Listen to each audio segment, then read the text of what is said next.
sakariva sembatsembandraona keroa andinany ny tsilazain'ilay falehako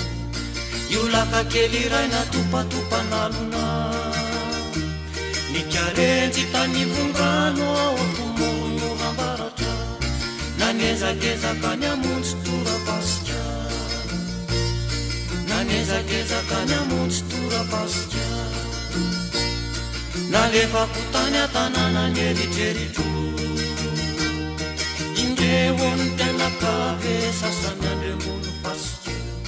nively lamako injaonanakoako vaoavo ny lemeno hitondra tondro vaova rovina ianona ny veriny lemena rovina ianona ny veriny lemena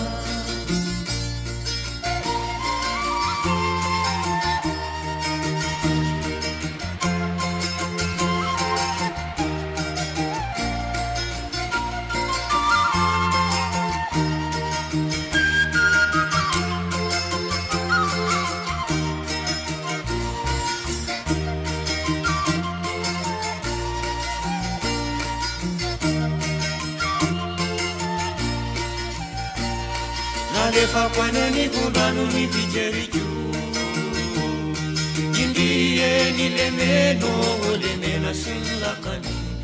na tsipitsipy ny onjakana ny ditsidina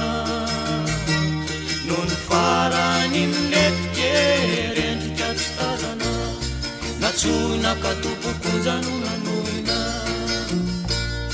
natsoina katopokonja no nanoina mbanana waona ny tao atanana indreo ny tenakave mbola sasany nively lamako injaombola nanako fa ilemenako se efa lasany alolalana veloma madinidiniky lemena masina fatipatena ny lemena